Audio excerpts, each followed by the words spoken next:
Okay, welcome back everybody. We're going to talk about alternators today, and we'd like to look at a standard alternator that has a fully self-contained unit. And one thing to remember when we're dealing with alternators, that essentially what you have is an AC output, but in order to get an AC output, we have to be able to generate some sort of a DC current inside to provide a field, and that's done using essentially a DC generator.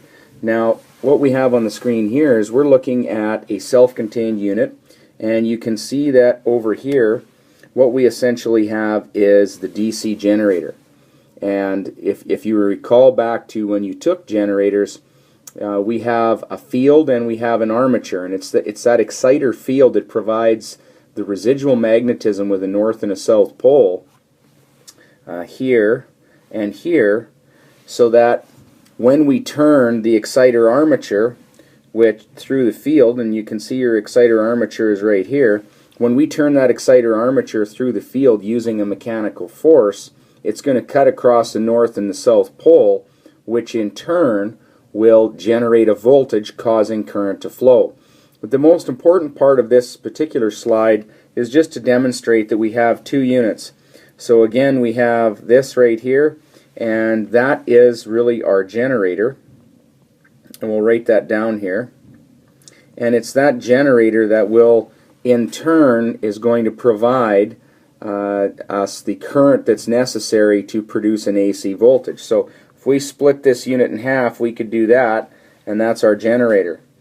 Now when we go on the other side here, we have our alternator, and your alternator is where we're going to produce our AC output, and that's essentially how AC is produced on our power lines, and that's what powers buildings and houses and so on. So there's two parts to it, but it is one self-contained unit. You will also notice that the prime mover, and that prime mover could be a wind turbine, it could be a water turbine. We might be using nuclear or coal power to turn this rotor, and when we do that, the entire rotor in here, this whole thing is what turns, and it does it all at the same time. So clearly you can see that it is a self-contained unit. Now we're going to move on to the next. So we want to, this here is a real life picture rather of a generator, and again you can see we have there's our generator part, and that generator is what produces the DC current that we're going to pass through to our AC part, which is right there. So there's our main AC alternator. So again, we could split this in half, and everything on this side is your generator, and everything on the other side then is your alternator. So that giving you an idea of what it actually looks like, and this is a fairly big machine.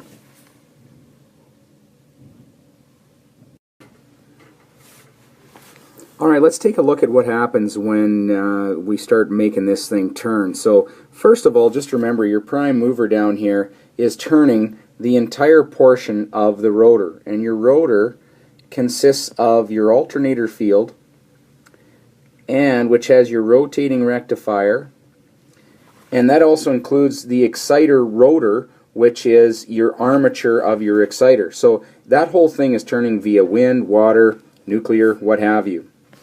So just keep that in mind as we go through this. So again, I'm just going to keep our drawing clean here. See if we can erase this. There we go, that's nice. So in order for this thing to work, now at this point you guys, we have no load attached at the alternator output over here. There's nothing attached. All we're going to do is look at where current flows once this thing starts turning. So right now at this point, the prime mover is going to bring up the rotor part of this machine up to rated speed. Now there's only one place for current to flow in this machine with no load attached, and that's going to be this way to the brushless exciter. So current starts to flow this way, like so. And remember, this is AC current because we're connected to the same 2 points. If you look back over here, these same 2 points are essentially the 2 points all the way across to the alternator output, meaning we have an AC current flowing. Now, we come in with AC current to this full wave bridge rectifier right here, and of course its job is to convert AC to DC. So we get a rectified DC, and DC current now flows out to the exciter field. In order for us to start to build up a voltage over here at our output, what had to happen first of all is there had to be residual magnetism due to a small, fairly weak north and south pole that it should be existing on the exciter field. If there is no residual magnetism, clearly we're not going to build up, or there's a chance we won't build up. So we're assuming here that we have some residual magnetism in that north and south pole in the exciter field, which you'll notice is located in the stator. Again, this is not a big part of the machine. When you look at the overall alternator, it really is just the bell end of it. It doesn't take up a lot of space because we're not going to be passing much current through the exciter field as compared to the alternator. So the exciter field has low current but many turns of small wire to give us the ability to produce that nice big strong electromagnet to excite our rotor. So at this point, current is flowing through our exciter diodes, creating a bigger north and south pole, which of course gives us our lines of force in here. And as this prime mover turns the exciter rotor through those magnetic lines of force, that induces an AC voltage onto the exciter rotor. That AC voltage then, which is essentially an electrical pressure, is going to cause AC current to flow out to our rotating rectifier. And remember, this rotating rectifier is physically part of the machine. It's built right on the rotor itself. There are no brushes here whatsoever. So that AC current goes to our rotating rectifier, which is rectified by what kind of rectifier? Well, wouldn't you know it, we have a three-phase full wave rectifier, which will provide a nice or relatively clean DC output, which now means that current will flow to our alternator field. Now, unlike the exciter, the alternator field is located on the rotor, so our north and south pole for our field are actually part of the rotor that's turning, which is the opposite to what we had in the exciter, where the exciter field was actually in the stator. Doesn't matter where they are, and as we've discussed in class, the bigger machines or anything over about 1 kVA or 1,000 volt amps is usually means we have a rotating field in our alternator. So now we have these magnetic lines of force that are turning at rated speed, cutting across our alternator armature conductors. Now the alternator armature conductors now have a voltage induced in them because we have relative motion between a magnetic field and a conductor. So we now produce a voltage at our alternator output. The amount of voltage that is produced at our alternator output is dependent upon a few things. We could look at the number of turns in the alternator armature. If we were to increase the number of turns, we would increase the amount of induced voltage. If we were to change the armature core in the alternator, something that is more permeable would produce a higher output voltage. And the third variable that we can take a look at would be to alter the amount of the strength of the magnetic field in the alternator field. So if I had a stronger north and south pole that was rotating, that also would induce a higher voltage in the alternator armature. Realistically, the one thing we can control is the strength of the magnetic field in the alternator. So our alternator field is really the only variable that we would realistically control, and we can do that through what's called a voltage regulator, which we will discuss in class, or I might even provide another scribblecast at some point to take a look at that. But hopefully this gives you an idea as to how this operates. Now that we've produced a voltage at our alternator output, and we have not yet connected load, we have to talk about a couple of things, and that is the voltage drops that occur internally on any machine, including in this case an alternator. Now, understanding, if we go back to our formulas and we look at voltage is equal to our current times our resistance, we know that anytime we have zero current flow, that means we have 0 volt drop. So when no current is flowing, in this particular case, we know that there is no internal volt drops. Now, there are several volt drops that occur in an alternator. We have a volt drop due to the resistance of the actual windings inside. We also have a volt drop due to our inductive reactance inside this machine. And also, if you recall, we also have a volt drop due to armature reaction, and that armature reaction is due to the distorted magnetic field. Now, none of this happens, none of these voltage drops happen until we have load attached and current starts to flow. So just remember, whenever we're talking about alternators and we're looking at the alternator output, and let's use an example here, and let's assume that our alternator output is 120 volts AC, which is a pretty standard voltage that we use in our houses.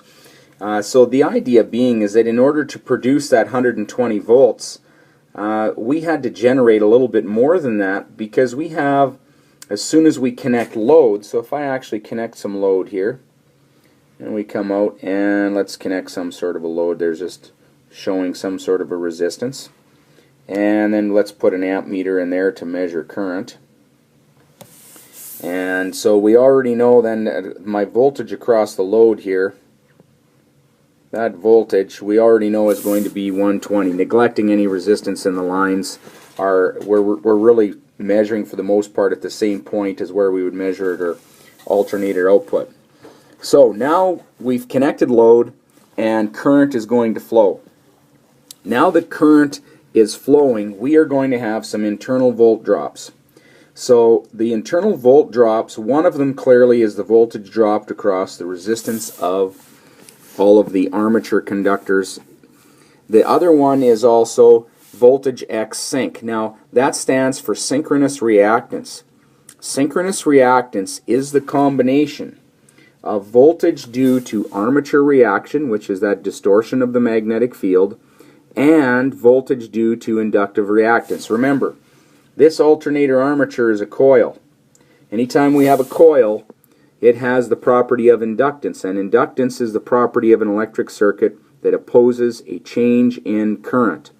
So when we take our voltage drop across the inductive reactance and our voltage drop due to armature reaction and put them together, that combination is called voltage synchronous reactance, and that's represented by X sync, which is this guy. So when we take basically our entire voltage drop due to our in-phase component, add to that the voltage drop due to our entire out-of-phase component, and add to that our terminal voltage, that gives us what we were required to generate in order to get the terminal voltage. So in this case, let's just say that our voltage due to resistance drop was 2 volts and our voltage drop due to synchronous reactance was 4 volts. The question is then, if I was to maintain a full load output at 120 volts, assuming that we're at full load right now with the load we have connected, that would mean that I would have to produce a total of 126 volts in order for me to have 120 volts on my output. Kirchhoff's voltage law says they have to add up. That's his formula. That's what he's indicated. And when we add up our voltage drops at their angle here, all of these need to equal 126 volts. So our terminal voltage, which is where we connect our load, is going to be 120 volts. We have 4 volts dropped across the out-of-phase component, which is the combination of armature reaction and inductive reactance, and we have 2 volts dropped across the resistance of the windings internally, for a total generated voltage of 126 and 26 volts.